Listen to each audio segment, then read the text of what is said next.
निवेश और जो रोजगार के साधन, खासतौर पे सरकारी रोजगार के कई सारे यहाँ पे वैकेंसीज की समस्या थी, इस सब को पूरा करने के आश्वासन से ये सरकार को जनता ने अपना वोट दिया। मैं समझता हूँ जो सरकार इन वादों को लेके यहाँ पे चुनी गई थी, उस सरकार से आज पूरी तरीके से लोग दुखी हो गए हैं। 8 वर्षों में केंद्र सरकार से भी बड़े पैमाने पे योजनाएं आई, पैसे आए, उसका दुरुपयोग हुआ। हर योजना में बड़े बड़े भ्रष्टाचार के कांड देखने को मिलते हैं।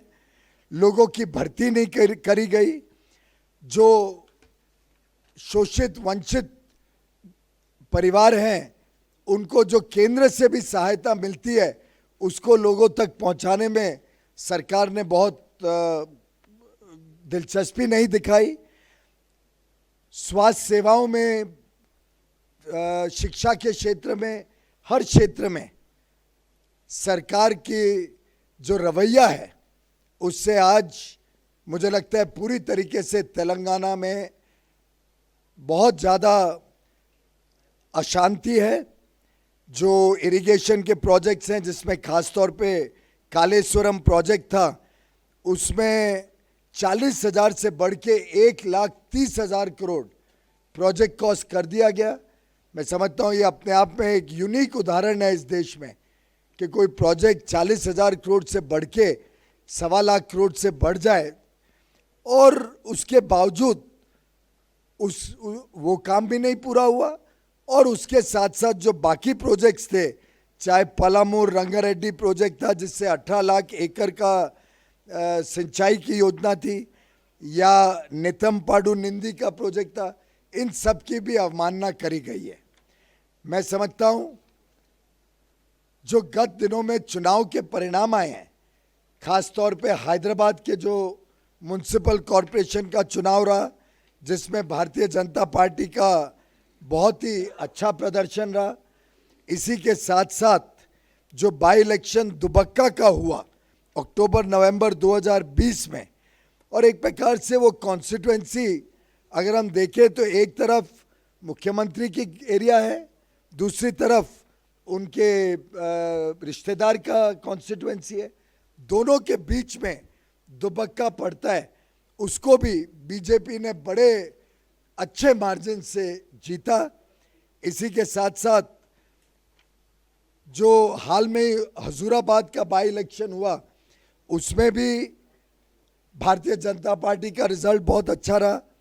और अपेक्षा ना होते हुए भी, सामान्य तौर पे मुझे लगता है मीडिया के मित्रों की भी अपेक्षा नहीं थी कि वो सीट भारतीय जनता पार्टी जीत सकती है।